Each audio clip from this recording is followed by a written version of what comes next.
Sai Ram, everyone, and welcome back to the Ramakatha Rasavahini, aka Ramayana, as delivered by Satya Sai Baba. And we have arrived at chapter 6b, Lanka on Fire. Hanuman said, "O Lord of my life, it is impossible to describe. Sita is reduced to bones, for she does not take food nor does she sleep. She is counting every minute, praying for your darshan. She has no other thought than the recitation of your name. She wanted me to inform you of her countless prostrations. She remembered Lakshmana often and shed profuse tears. The sharp verbal dagger thrusts that Ravana administers every morning and evening when he comes to her and speaks to her, I have heard with my own ears. Mother does not listen to his prattle in the least. She is ever melting away in the agony of separation and in thoughts centered on you. Save Sita this very moment," cried Hanuman, falling at the feet of Rama. Hearing these words, Lakshmana rose in vengeful anger and wept at Sita's condition. The picture of Sita in Lanka burnt his inner being. He said at last, "Brother, do not delay. Save my sister-in-law." Rama replied with a smile, "Lakshmana, do not hurry. Bide your time. There is a time when each step has to be taken. Do not be dejected when grief invades, or exult when joy flows in." Rama consoled him with soft and soothing words. Then he called Hanuman near and invited him to sit close to him. He seated him near his feet. He asked him, "Hanuman, what is the nature of the rule that Ravana has established in Lanka? How did you set Lanka on fire?" Hanuman said, "Lord, there is nothing you do not know. What shall I say of the strength of monkeys? We are only animals that jump about from branch to branch.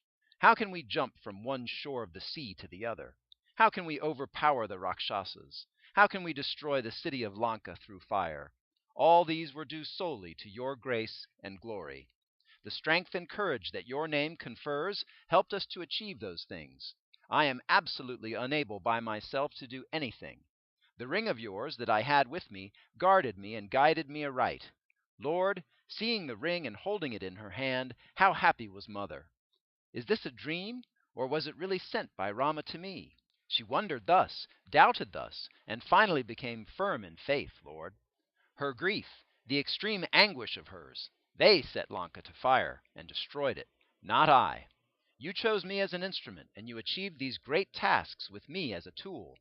All this is a blessing bestowed on me, since you have great affection towards devotees. Lord, nothing is impossible for one who has won your grace." When Rama heard these words steeped in sincerity and humility, he was very pleased. He turned to Lakshmana and said, "Brother, prepare for the campaign without delay." And watching the earth-shaking forces that were gathered, and the preparations that Jambavan and Sugriva made quite soon, the gods themselves were astounded and gratified. The monkey warriors touched the feet of Rama and raised a triumphal roar. Rama blessed them all by his glance of compassion and benediction. Each warrior became a mountain peak that had grown wings, and they marched forward with exultation at every step. Auspicious omens greeted them as soon as they stepped forward. Sita, too, at Ashoka Garden, sensed auspiciousness that very moment, and Ravana was beset by ominous forebodings, indicated by inauspicious happenings. Jambavan and others plucked huge trees and waved them as arms. They raised such war cries on their way that the earth shook under their feet and the skies rumbled all around. Off and on they cheered, "Victory to Lord Ramachandra!" In Lanka, every Rakshasa was struck with anxiety about what was in store for him in days to come. They were afraid of the disaster that was imminent. They were convinced they could not escape the calamity. They could communicate their fears to each other only in whispers, since they were mortally afraid of Ravana. Wherever groups of Rakshasas collected in Lanka, the talk centered round the calamitous damage inflicted by the messenger of Rama. They wondered, when the servant is capable of such tremendous heroism, what would be the measure of the onslaught the master can inflict? They pictured Rama as capable of immeasurable attack. Their fears were communicated by her maids to Mandodari, the queen of Ravana. Her mind was filled with apprehension and anxiety. She realized that the fear was based on a correct estimate of the happenings. She waited for a propitious moment when Ravana would be in a receptive mood and could be spoken to while alone. Getting such a chance, she said, "Lord, do not develop enmity with the Omniscient One. You have yourselves expressed the opinion that Rama is not an ordinary person. Your army could not wreak vengeance when Sister Surpanaka was disfigured. It could not harm him or move him to repentance. Now he has with him millions of redoubtable Vanara heroes. What can our Rakshasa warriors achieve against him now? They could not even blind and punish the messenger who got entry into this kingdom. That is the extent of the misfortune that has beset us. When one servant caused such horror and despair, how much worse would be the calamities that millions like him could bring about. Therefore, pray listen to my appeal. Send Sita back to Rama in the care of brother Vibhishana, or with your ministers. Sita, too, is no ordinary woman. She is exemplarily chaste. She is the very embodiment of spiritual energy that results from the righteous nature. Causing grief to such a person can bring you no good. Accede to my pleading. Return Sita to Rama. When that is done, all will be good for you and for our Rakshasa race. Or else, as the serpent swallows frogs, the arrows of Rama will swallow the Rakshasa hordes. Give up stubbornness and pride. Offer Sita at the feet of Rama. She fell at the feet of Ravana with this pitiable importunity." Ravana, the conceited ignoramus, looked at Mandodari and replied with a loud peal of laughter. He said, "Fie on you! Tender women are scared soon. That is their very nature. Their words rising from fear will turn even fortune into misfortune. When the monkeys arrive at our doors, the Rakshasas would certainly gobble them up. The gods shudder in mortal terror when my name is uttered within hearing. Why are you afraid of these tree-dwelling brutes? Fie on your fears! Get thee gone from here!" Saying thus, he proudly moved into the hall, appearing like personified audacity. As soon as he left, Mandodari bewailed to herself, "Alas! Destiny is devising a mighty tragedy. What has it decided for me? It is terrible even to guess what it is." Burdened with grief and at a loss to plan what else to do, she resorted to her rooms and rolled on her bed, agitated by a multitude of thoughts. At the audience hall, Ravana called the ministers together and invited them to give expression to their estimate of the situation. "You are aware of the calamities that were inflicted by that messenger of Rama. What preparations are necessary? What are your suggestions for the future? Tell me quite frankly, without the slightest fear." The ministers looked at each other. They sneered in repressed laughter, but no one dared speak. Suddenly Kumbhakarna, immersed in sleep for months, and who was therefore unaware of the conflagration at the time of the visit of Hanuman, emerged from his sleep and rushed into the audience hall. He shouted at his elder brother, "Hello! You boasted that there is no hero equal to you in all the three worlds. You challenged the worlds and dared anyone to face you. And now I hear a tiny little monkey entered the city and burnt it to ashes. Shame, shame on you! How did you allow it to escape alive?" With these words of jeer, he left the hall and hastened home. At this point, Minister Atikaya rose from his seat and addressed the emperor thus: "Master, we shall obey your command. If only we have a gracious look from your eyes falling on us, we can destroy all men and monkeys and wipe them out of the face of the earth. Why assert more?" He sat down with a grunt of satisfaction. Then Meghanada, the general endowed with the power of adopting any form he likes, rose to speak. "Supreme Master," he said, "your might and majesty resound all over the world. The gods are your bondsmen. Why should we speak of the fate of men in your presence? For who can be stronger than these gods?" His words were soaked in pompous pride. The atheistic sons of Kumbhakarna, the highly egotistic brothers Kumbha and Nikumbha, also spoke in the same strain. Akampana and other warriors also added their tunes to the same song. Off and on, the irrepressible Mahodara stood up and rapped his thighs as if he was proclaiming his eagerness to join the fray. Of course, every one of them was infected with an inner fear, though they did not exhibit it in their speech or their countenances. The result was that Ravana was rendered happy, and their aim to hearten him was realized. Lastly, one Rakshasa rose and tried to catch attention. He said, "Emperor, I shall dress myself as a Brahmin and approach Rama and Lakshmana wherever they are. I shall invite them for lunch, and, when they come into my hermitage, I shall bind them hand and foot. If you approve of this stratagem, I shall attempt it." Ravana was very pleased with his ministers and others. Meanwhile, Vibhishana had entered the hall. Ravana looked at him and asked him, "Brother, what is your opinion on this question, these men and monkeys?" Vibhishana replied, "Most compassionate brother, I shall answer as best I can, without any frills or feints. I only pray that you listen patiently and carefully. Pardon me, O sovereign lord. If you desire a good status after death, an unsullied fame while alive, prosperity and happiness here and hereafter, you must desist from admiring the beauty of women who belong to others. What can one single living being like you do to injure or obstruct the ruler of the 14 worlds? Can anyone survive after opposing him? How can such a one prosper? Greed clouds all the virtues of a person. Lust and anger are gateways to the regions of ruin. Rama is not an ordinary person. He is death to the god of death. He is the regulator of time. He cannot be affected by illness or want or weakness. He is unborn and so immortal. Give up your hatred of such a divine person and pray to be accepted as his servant. Return his consort to him and earn grace. I am falling at your feet and pleading with you with all the force I command." Hearing him, Malayavanta, an old and revered minister, nodded in agreement. He stood up and spoke thus: "Master, the words spoken by your brother are just and right. Accepting his suggestions will redound to your renown."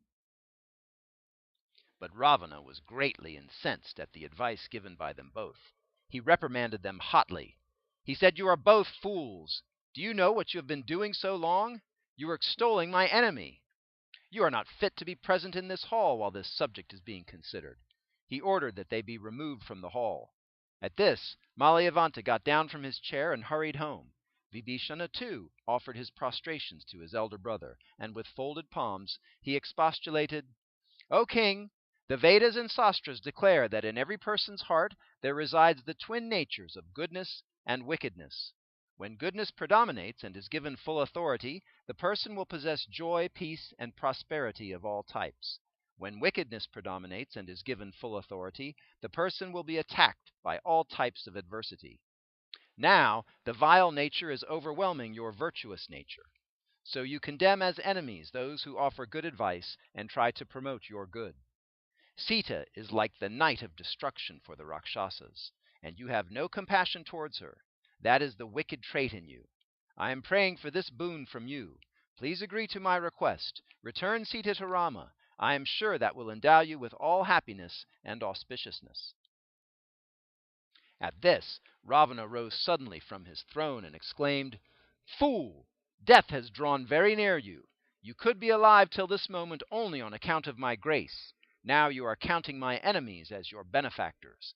I cannot understand why you have developed respect and loyalty to them. Is there on earth anyone living who cannot be subdued by the strength of my shoulders? Eating the food I give, living in the house provided by me, residing in my territory, how dare you extol my enemies? Thorny bushes grown to protect the fort have become harmful to the fort itself.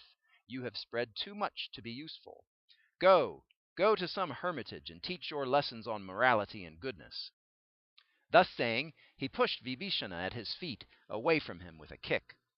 However angrily he was kicked, Vibhishana persisted long in praying to him, his hands holding the very feet that were kicking him. "King, Rama resolves on truth, and his resolution can never fail.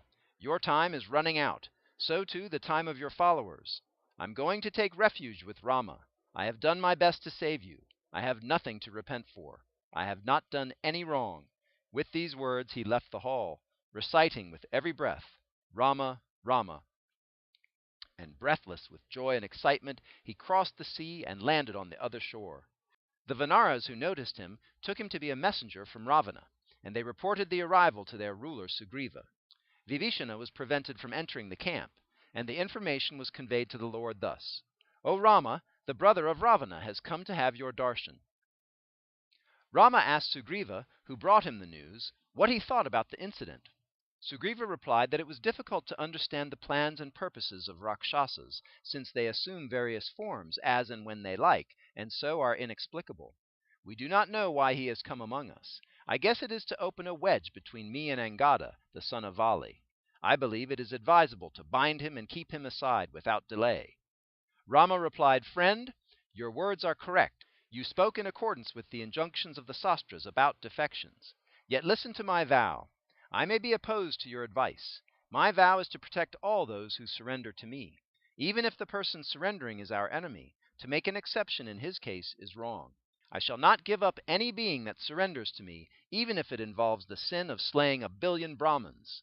Maybe he has been sent by Ravana in order to sow the seeds of dissension among us. Well, why should we be afraid of him, even if this be true? Or he has come frightened by his brother. If he surrenders to me, I shall guard him and foster him as my own life breath. Therefore, bring him in quickly, he ordered, and Sugriva hastened to obey. Hanuman hastened to him, and in an instant made him stand before Rama.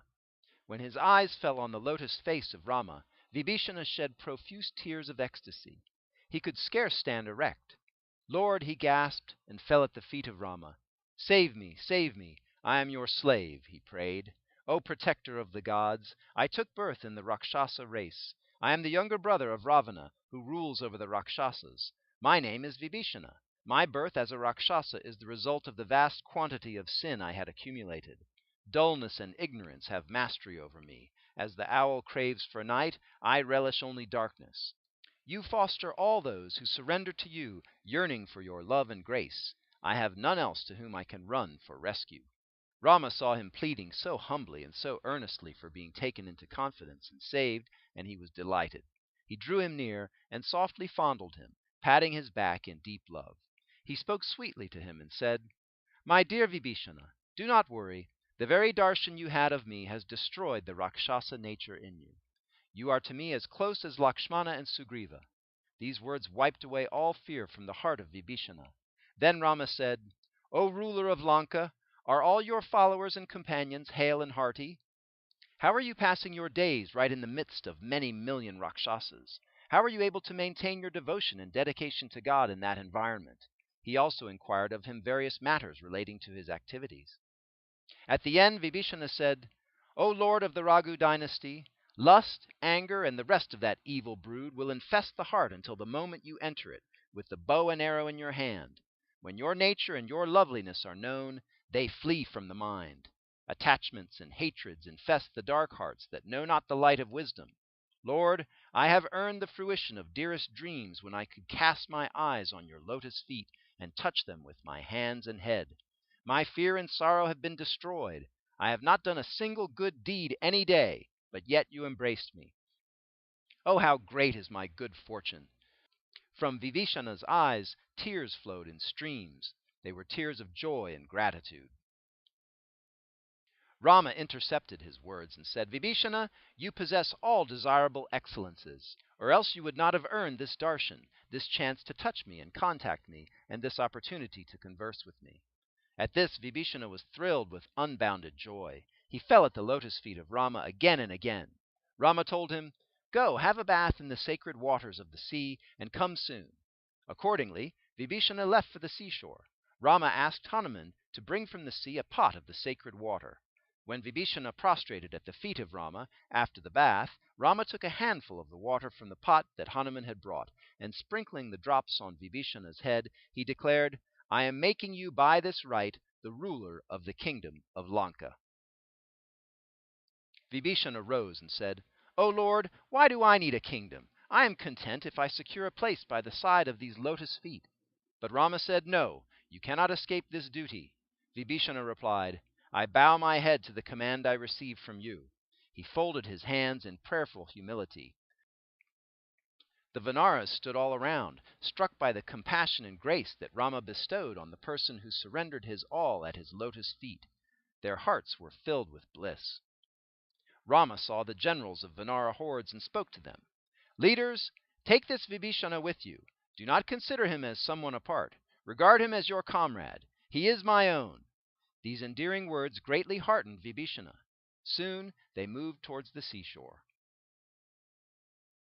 And here ends chapter 6b, Lanka on Fire, of part 2 of the Ramakatha Rasavahini, aka Ramayana, as delivered by Satya Sai Baba. Sai Ram, and we'll see you next for chapter 7.